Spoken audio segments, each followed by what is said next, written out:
অক্ষয় খান্নাকে একসময় এড়িয়ে চলতেন ফারহা খান। পুরনো স্মৃতি ফাঁস করলেন পরিচালক।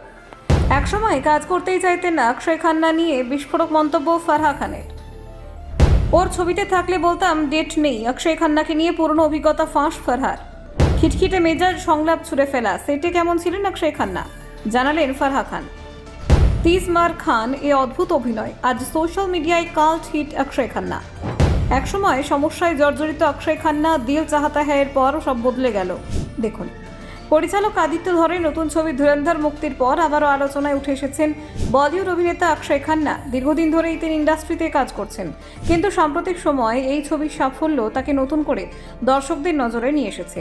অনেকেই আবার তার পুরনো কাজগুলির দিকে ফিরে তাকাচ্ছেন এবং নতুন করে মূল্যায়ন করছেন তার অভিনয়কে। এই প্রসঙ্গে বারবার উঠে আসছে 2010 সালে মুক্তিপ্রাপ্ত ফারহা খান পরিচালিত কমেডি ছবি 30 মার খান এর কথা। মুক্তির সময় ছবিটি বক্স অফিসে বড় ব্যর্থতা হিসেবে চিহ্নিত হয়েছিল। সমালোচকদের কাছে খুব একটা ভালো প্রতিক্রিয়া পায়নি ছবিটি। তবে সময়ের সঙ্গে সঙ্গে এই ছবিকে ঘিরে দর্শকদের আগ্রহ বেড়েছে। বর্তমানে সোশ্যাল মিডিয়ার যুগে ছবিটির অনেক দৃশ্যই নতুন করে ভাইরাল হচ্ছে। বিশেষ করে অক্ষয় খান্নার অভিনীত আতিশ কাপুর চরিত্রটি নিয়ে তৈরি হচ্ছে অসংখ্য রিল এবং ছোট ভিডিও। এই অদ্ভুত অথচ আন্তরিক অভিনয় আজও দর্শকদের হাসা এবং বিনোদিত করে। সোশ্যাল মিডিয়ায় এই ভিডিওগুলির অনেকগুলিতে পরিচালক ফারহা খানকে ট্যাগ করা হয়।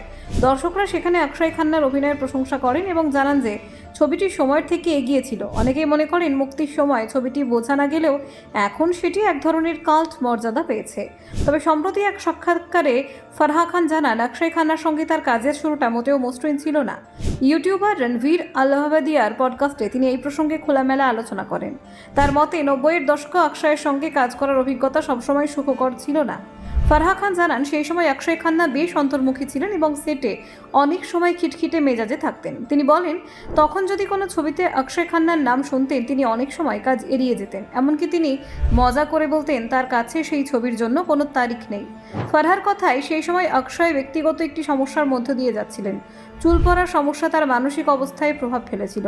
এর ফলে তিনি অনেক সময় বিরক্ত হয়ে যেতেন এবং সেটে সংলাপ বা দৃশ্য নিয়ে অসন্তোষ প্রকাশ করতেন। পরিচালকের মতে কখনো কখনো তিনি রাগের মাথায় জিনিসপত্র ছুঁড়ে ফেলতেন এবং প্রশ্ন করতেন এই ধরনের সংলাপ কেন লেখা হয়েছে। সেই সময় অক্ষয়ের এই আচরণ অনেকের কাছে অস্বস্তিকর ছিল। পরে ধীরে ধীরে তার মধ্যে পরিবর্তন আসতে শুরু করে। এই পরিবর্তনের বড় একটি মুহূর্ত ছিল ফারহান আক্তারের পরিচালিত দিল চাহতা হ্যায় ছবির সময়। ফারহা খান জানান, সেই ছবির সময় অক্ষয় খান্নাকে অনেক বেশি শান্ত এবং আত্মবিশ্বাসী মনে হয়েছিল। আগের তুলনায় তিনি অনেক বেশি স্বাচ্ছন্দ্য হয়ে উঠেছিলেন। ফারহা খান আরও বলেন, সেই সময় আগে যদি কোনো দৃশ্যে বৃষ্টি বা জলের ব্যবহার থাকতো অক্ষয় সবসময় টুপি পরে থাকতেন, কিন্তু দিল চাহতা হ্যায় এরপর যেন তার সেই সংকোচ অনেকটাই কেটে যায়। তার ব্যক্তিত্বে তখন নতুন পরিবর্তন দেখা যায়। সময়ের সঙ্গে অক্ষয় খান্না এবং ফারহা খানের সম্পর্ক অনেকটা উষ্ণ হয়ে ওঠে। ব্যুরো রিপোর্ট, নির্ভীক বার্তা।